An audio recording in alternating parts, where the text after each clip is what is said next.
Everyone, good evening and welcome back to my channel. तो जी video शुरू हो रहा है सैटरडे की इवनिंग से। तो जैसे कि मैंने आपको बताया था कि घर में ग्रॉसरी ख़त्म हो गई थी, तो मैं गई थी डी मार्ट ग्रॉसरी शॉपिंग के लिए। मैं क्या क्या लेकर आई थी डी मार्ट से, वो मेरे दूसरे चैनल पे वीडियो आ चुका है। तो अगर आपने नहीं देखा है तो प्लीज़ जाकर पहले वो वाला वीडियो देख लेना। जो दूसरे चैनल का लिंक है वो मैंने दिया है अपने डिस्क्रिप्शन बॉक्स में, तो आप वहाँ पर जाकर देख सकते हैं। तो महीने के एंड में जो है मैं ग्रॉसरी लेने जाती हूँ, और ग्रॉसरी लेके आने के बाद जो मेन टास्क होता है वो होता है अपनी ग्रॉसरी को ढंग से अरेंज करके रखना। तो बस यहाँ पर जो है ना वही काम कर रही हूँ मैं, क्योंकि इसी काम में जो है सबसे ज़्यादा आफत आती है। तो सबसे पहले ये जितने भी दालों के डब्बे थे जो कि खाली हो ही चुके थे, तो बस उनको मैंने भर दिया है। सारी दालें मैं लूज़ में लेकर आई हूँ। और एक चीज़ मुझे यहाँ पर फ़र्क दिखा कि जब हम पैकेट वाली दालें लेते हैं ना तो उसमें कम रहता है, और जब आप लूज़ में वही दाल लेते हैं ना तो वो आपको ज़्यादा मिलती है। तो यहाँ पर ना मैं और वंशिका के पापा दोनों बैठ के यही बातें कर रहे थे। इनफैक्ट जो पहले की दाल थी ना वो मैं दिखा रही थी कि देखो दोनों दालों में फ़र्क भी बहुत ज़्यादा है। जो पैकेट वाली दालें होती हैं और जो लूज़ में दाल होती है, दोनों में बहुत ज़्यादा फ़र्क होता है।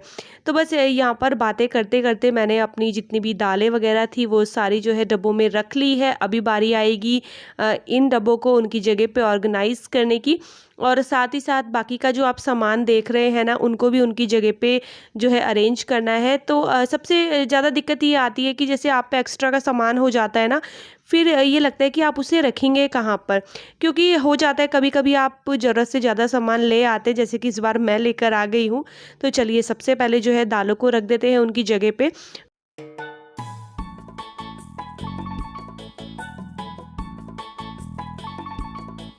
फाइनली यहाँ पर मैंने सारे डब्बों को अरेंज कर दिया है उनकी जगह पे, और ये है फाइनल लुक। तो जब आपके किचन में सारा आइटम दोबारा से भर जाता है, मतलब आप दालें वगैरह लेके आ जाते हो, तो बहुत अच्छा सा फील होता है और ऐसा लगता है किचन भरा भरा हो गया है। ये जो मेरी प्लास्टिक की बाल्टी है इसमें मैंने वो सामान रख दिया है जो एक्स्ट्रा सामान है, मतलब अभी मेरे पास पड़ा हुआ है। तो अभी कोई भी पैकेट्स में नहीं खोलूँगी। जब जो पहले वाला है वो ख़त्म हो जाएगा उसके बाद ही मैं ये दूसरे पैकेट्स खोलूँगी। पैकेट्स अरेंज करने के बाद बारी आती है ऑयल्स वगैरह को अरेंज करने की। तो बस यहाँ पर जितनी भी ऑयल की बॉटल्स हैं, सॉस है, शहद है, सारा जो है मैंने रख दिया है। और अब जो है ना यहाँ पर थोड़ा बहुत सामान मैं और रखने वाली हूँ एक्स्ट्रा में, जैसे कि कोलगेट हो गया, जैसे वही साबुन वगैरह का जो आइटम होता है, नहाने के साबुन हो गए और अपना बर्तन वाले साबुन हो गए, ये सारी चीज़ें मैं यहाँ पर रखती हूँ। और एक कॉमेंट आया था कि जब आप विम लिक्विड से बर्तन धोती है तो फिर ये विम बार क्यों लेकर आती हैं। तो कभी कभी ज़रूरत इनकी भी पड़ जाती है, क्योंकि बहुत सारी चीज़ें ऐसी होती है जो विम लिक्विड से नहीं निकलती है, तो फिर उसके लिए विम बार का यूज़ करना पड़ता है।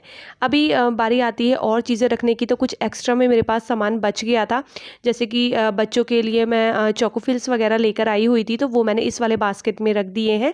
और ये वाले बास्केट को जो है मैं वहीं पर रखूँगी जहाँ पर मैंने और पहले वाला सामान रखा था। तो ये मैं यहाँ पर इसलिए रख रही हूँ ताकि मेरी नज़रों के सामने रहे, मैं भूलूँ ना कुछ। उसके बाद बारी आती है वो हार्पिक वगैरह रखने की। तो जो मेरा सिंक है ना उसके नीचे थोड़ा सा स्पेस है, तो पहले मैं सोच रही थी कि सारी चीज़ें वहाँ पर आ जाए। तो हार्पिक तो आ गया था, लेकिन जो फ्लोर क्लीनर था ना वो नहीं आया था। तो फिर वो है मैंने बाहर ही रख दिया बालकनी में, क्योंकि वो ना बड़ी बॉटल थी, इस वजह से वो आ नहीं पाई। तो चलिए यहाँ पर सारा सामान अरेंज हो गया है। उसके बाद बारी आती है डिनर बनाने की। तो बहुत ज़्यादा मैं थक चुकी थी इस टाइम तक, क्योंकि पहले मार्केट जाना, उसके बाद सामान लेकर आना, फिर सामान को अरेंज करना, और जब तक किचन ऑर्गेनाइज ना कर लूँ तब तक मुझे चैन ही नहीं मिलता है। तो इसीलिए ना मैं पहले सारा सामान अरेंज करती हूँ। और फिर शॉर्टकट में जल्दी से मैं बनाने वाली हूँ जल्दी से बनने वाली पनीर भुर्जी, जो कि बहुत ज़्यादा टेस्टी लगती है। तो बस मैंने प्याज चॉप कर लिए हैं, मस्टर्ड ऑयल गरम किया है, उसमें थोड़ा सा राई, थोड़ा सा हींग ऐड किया है, साथ ही साथ चॉप किए हुए जो प्याज हैं वो ऐड किए हैं। और फिर इनको अच्छे से गोल्डन ब्राउन होने तक फ्राई करेंगे। और उसके बाद जैसे ही गोल्डन ब्राउन हो जाएंगे ना, इसमें जो हमारा बेसिक मसाला होता है वो इसमें ऐड कर देंगे, और साथ ही साथ इसमें चॉप किया हुआ जो टमाटर है वो ऐड कर दूंगी, और फिर मसाले को अच्छे से पकाएंगे। और जैसे ही मसाला अच्छे से पक जाएगा और सॉफ्ट हो जाएगा, मतलब ये प्याज और टमाटर, उसके बाद हम इसमें जो हमारा पनीर है जो कि मैंने हाथ से ही उसको थोड़ा सा मतलब क्रश कर लिया है वो ऐड करूँगी। इस बीच मैंने थोड़ी सी कसूरी मेथी भी इसमें ऐड कर दी है। कोई मुझसे पूछ रहा था कि आपका जो डेली वाले मसाले होते हैं वो कौन कौन से होते हैं, तो नमक, मिर्च, हल्दी, धनिया पाउडर और गरम मसाला, बस यही कुछ 3-4 मसाले होते हैं जो मैं यूज़ करती हूँ, जो कि सभी घर में यूज़ होते हैं। बाकी ये जो सब्ज़ी मसाला वगैरह होता है ये मैं नॉर्मली यूज़ नहीं करती हूँ। हाँ, कोई पाव भाजी वगैरह बन रही है तो बात अलग की है, अदरवाइज़ तो यही वाले मसाले मेरे चलते हैं। उसके बाद जल्दी से बारी आती है रोटियां बनाने की, तो बस यहाँ पर जल्दी से थोड़ी बहुत मैं रोटियां बना लूँगी, क्योंकि इस टाइम पे खाना मैं और वंशिका के पापा तो नहीं खाएंगे। वंशिका के पापा बस थोड़ी सी सब्ज़ी ही लेते हैं, मैं बस बच्चों के लिए यहाँ पर रोटियां बना रही हूँ।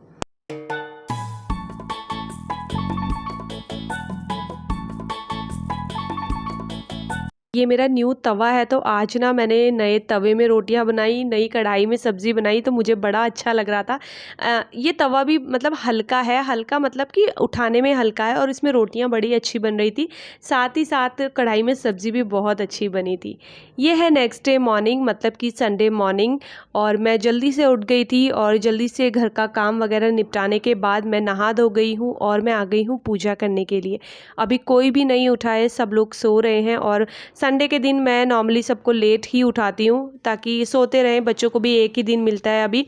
सैटरडे तक तो बच्चों के स्कूल ही रहते हैं, तो संडे फिर वो आराम से 9:30 से 10 बजे तक उठते हैं। तो बस यहाँ पर जो है मैंने सुबह की पूजा कर ली है, और जब आप सुबह की पूजा करते हैं ना तो वाकई मन बहुत ज़्यादा शांत हो जाता है, बहुत अच्छा लगता है सुबह की पूजा करने के बाद। उसके बाद मैं किचन में आई और मैंने राजमा बॉईल करने के लिए चढ़ा दी है, साथ ही साथ मैं सब्ज़ी बना रही हूँ। आपने देखा होगा कि मैंने ना 1 केजी भिंडी मंगाई थी, जिसमें कि आधी तो मैंने बना दी थी, थोड़ी सी बची हुई थी, तो फिर मैंने सोचा जल्दी जल्दी इसको ही बना देते हैं, क्योंकि फिर ज़्यादा दिन तक रखी रहती है ना कोई सब्ज़ी तो वो ख़राब हो जाती है। तो ख़राब ना हो इससे पहले ही मैंने भिंडी यूज़ कर ली है, और प्याज आज मैंने थोड़ा सा ज़्यादा ऐड किए हैं क्योंकि भिंडी कम थी। राजमा भी बॉईल करने के लिए चढ़ा दिए है, बच्चों की फरमाइश थी कि संडे उन्हें राजमा चावल खाना है, और राजमा वो अपने पापा के हाथ की ही पसंद करते हैं ज़्यादा, तो उनके पापा ही राजमा बनाने वाले हैं आज। इधर दूध वगैरह जो है गर्म करने के लिए चढ़ा दूंगी मैं, और बस फिर उसके बाद जो है मैंने बच्चों को उठाया, बच्चे नहाए धोए, उसके बाद नाश्ता वगैरह हुआ है, और ये है दोपहर का टाइम। तो इधर कपड़े सूख गए हैं तो इनको ले आते हैं अंदर। बहुत सारे कपड़े हो गए हैं, बहुत ही सारे, मतलब मशीन भी लगी हुई है और यहाँ पर भी सूख रहे हैं। तो बस जल्दी से पहले इनको अंदर ले जाके रख के, और बस अभी ये जो वहाँ पर धुले हुए कपड़े थे उनको स्टैंड पे डाल देते हैं, और उसके बाद बारी आती है फिर सबसे बोरिंग काम करने की, वो होता है कपड़ों को फोल्ड करने का काम। बहुत ज़्यादा बोरिंग काम लगता है मुझे, मतलब मैं ना बहुत ज़्यादा परेशान हो जाती हूँ कपड़े फोल्ड करते करते। तो कभी कभी तो ऐसा लगता है ऐसे ही छोड़ दो इनको, क्या ही ज़रूरत है फोल्ड करने की, फिर दोबारा से ये वैसे ही हो जाएंगे। बट वही है कि फिर अगर आप इसी तरीके से छोड़ देंगे तो फिर वो भी अच्छा नहीं लगता है, फिर ऐसा लगता है कि बस पूरे घर में कपड़े ही कपड़े फैले हुए हैं। तो चलिए कोई बात नहीं, अपना टीवी ऑन कर लिया है मैंने, टीवी देखते देखते मैं करी हूँ कपड़े फोल्ड। वंशिका के पापा किचन में है क्योंकि वो बना रहे हैं खाना, तो क्योंकि खाना बनाने की ड्यूटी उनकी है तो मुझे थोड़ा सा आज आराम मिल गया है।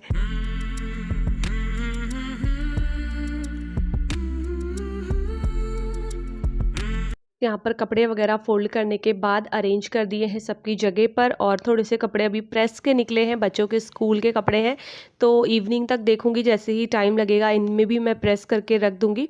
और अब बारी आती है खाना खाने की, तो यहाँ पर विदांश जो है इंतज़ार में है कि जल्दी से पापा के हाथ के बनाए हुए राजमा चावल मुझे दे दो।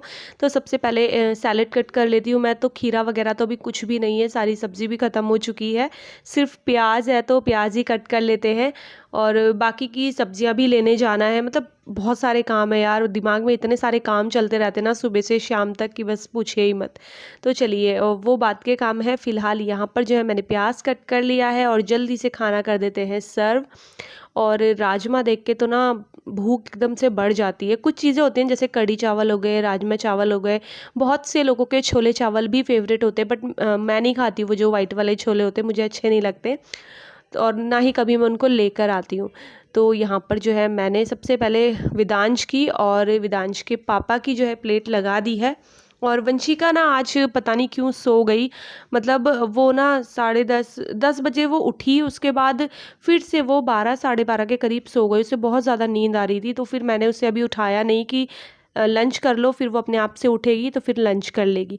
तो हम तीनों ने खाना खा लिया है। उसके बाद बारी आती है फिर से किचन में आके किचन क्लीन करने की।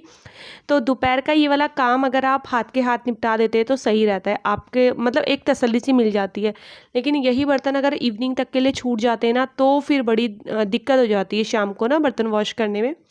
तो बस किचन विचन से सारी चीज़ें हटा के मैंने, और अभी काउंटर टॉप क्लीन कर लेते हैं। और आज मैं मिस्टर मसल लेकर आई हूँ, जिसे जो ये काउंटर टॉप है वो क्लीन करूँगी, क्योंकि किसी ने मुझे बताया था कि मिस्टर मसल यूज़ कीजिए, काफ़ी अच्छा है।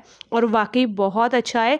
एकदम से सारे दाग काउंटर टॉप से निकल गए थे एकदम से ना, एक ही स्प्रे में। और गैस वगैरह भी बहुत अच्छे से क्लीन हो गई थी। और ये मुझे करीब 112 या 15 रुपए में मिला है। हमारे जो सोसाइटी शॉप से ही मैंने इसको लिया है, क्योंकि डी मार्ट में तो मुझे ये कहीं दिखा ही नहीं। तो सोसाइटी शॉप वाले भी थोड़ा सा डिस्काउंट दे देते, तो 112 115 में उन्होंने मुझे ये दिया है। और इसकी खुशबू भी बहुत अच्छी है। तो एक ना फ्रेशनेस आ जाती है, जैसी ना स्प्रे कीजिए इसका तो बहुत अच्छा सा मन एकदम खुश हो जाता है। और साथ ही साथ ये जो किचन की टाइल्स हैं ये भी बहुत अच्छे से चमक गई थी इससे।